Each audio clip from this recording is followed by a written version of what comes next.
Well, as I said, we are expecting to hear from Boris Johnson, the Prime Minister. He has been in Ruislip and talking to activists there and saying and putting it down to midterm challenges. Let's have a listen. Yeah. Prime Minister, David, yes. Yes. Going into this election, you said that you would take personal responsibility for the results. The results aren't good. You've lost 120 councillors at least so far. You might end up losing 200 to 300. Flagships, Wandsworth, Westminster, Conservative councillors who are very angry at you and think you're the reason. Do you take responsibility? So, of course. And first of all, I want to pay tribute to Conservative councillors up and down the land. Conservative councillors who've won, those who have sadly lost, and they do a fantastic job and they deliver better value for lower council tax up and down the country. Yes, you're right. It's midterm and it's certainly a mixed set of results. And we've had a tough night in some parts of the country, but on the other hand, in other parts of the country, you're still seeing Conservatives going forward and making quite remarkable gains in places that haven't voted Conservative for a long time, or if ever. And so, leaving aside the commentary, the big lesson that I take from this is that this is a message from voters that what they want us to do above all 1, 2 and 3 is focus on the big issues that matter to them, taking the country forward, making sure that we fix the post-COVID economic aftershocks, get us all through COVID, through the economic aftershocks in the way we got through COVID, fix the energy supply issues. That's where the inflationary spike is coming, and keep going with our agenda of high-wage, high-skill jobs. That's what we're focused on. But these are big losses. Westminster, Wandsworth, no Conservative leader in decades has lost those seats. And your neighbouring MP here, David Simmons, he said this morning that a lot of people were very angry about you and your law breaking in Downing Street. And he says you have to face up to that. Of course. And as I say, Damien, this has been a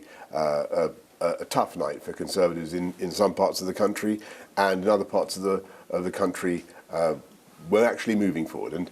And so for midterm, it's quite interesting that it's a mixed set of results. And I think the lesson that I take is that, you know, and you rightly quote the views from the doorstep, but the lesson is we've got to get on with the stuff that matters to people. We've got to keep delivering on our agenda, putting 20,000 more police out on the streets, getting 50,000 more nurses into our hospitals, continuing with the biggest programme of infrastructure investment this country has seen for more than 100 years, and uniting and levelling up. But despite all of those things, the issue on the doorstep was about cost of living. And just yesterday, the Bank of England said we are facing 10% inflation, a recession.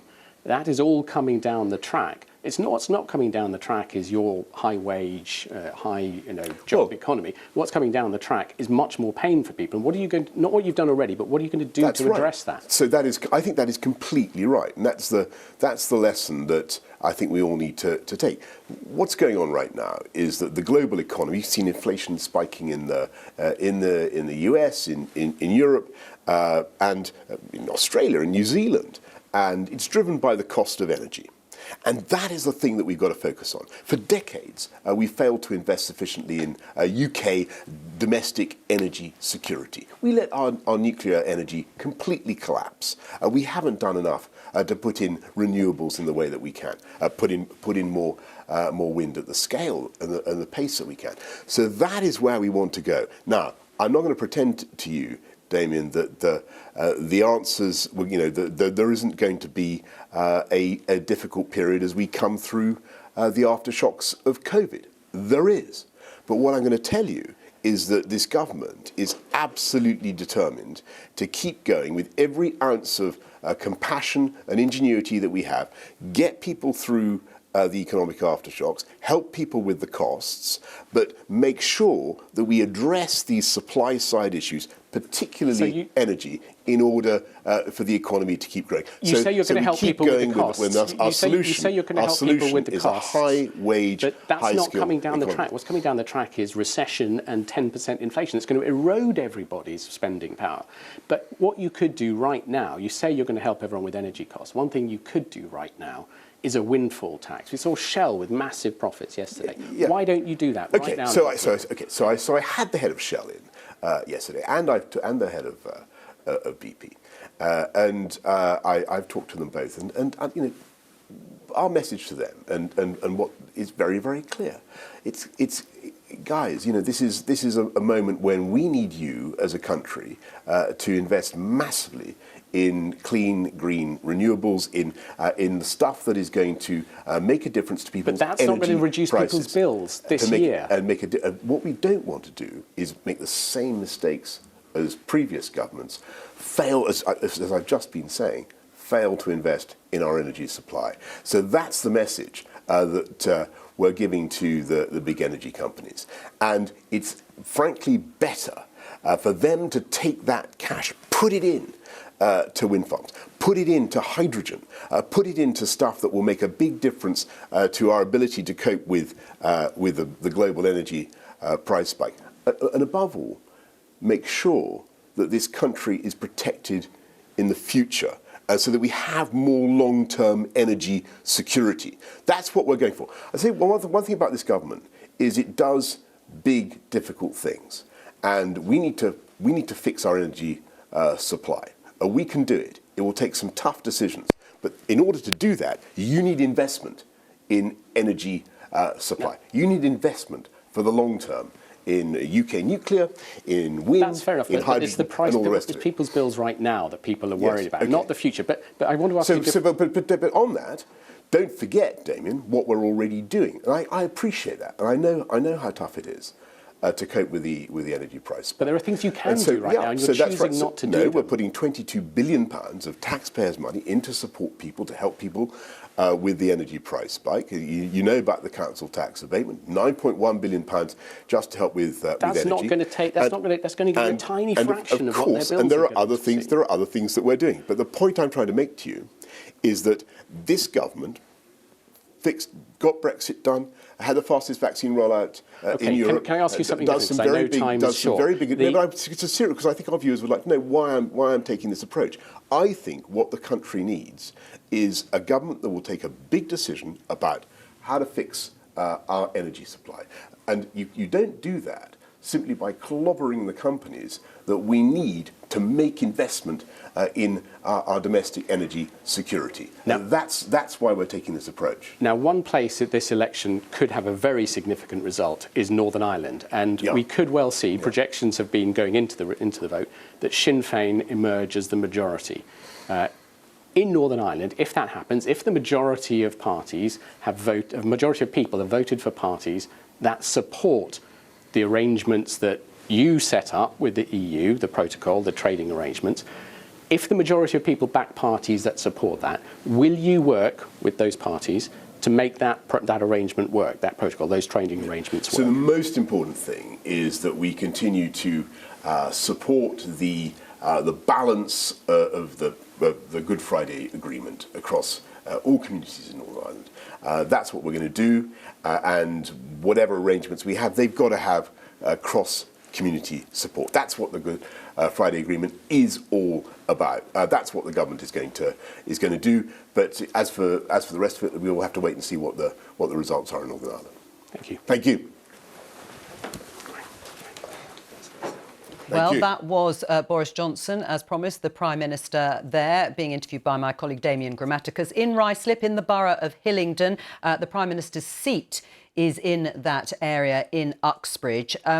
Trying to concentrate most of the interview, the Prime Minister, Vicky, on energy and energy bills because they have soared, and being asked about why the government hasn't done more to help people with those bills. The price cap has gone up once. It's expected to go up again in the autumn. We didn't hear anything concrete, though, from Boris Johnson about whether he or Rishi Sunak will come back and promise more help for people. Yeah, and they are under huge pressure to do so, not just from customers who are, really feeling the pinch, but also from their own MPs. And I think what's interesting is he wants to talk or go back over the things he feels he's done right, which is delivering Brexit, which is the vaccine rollout, which is his leadership over Ukraine, which is all very well.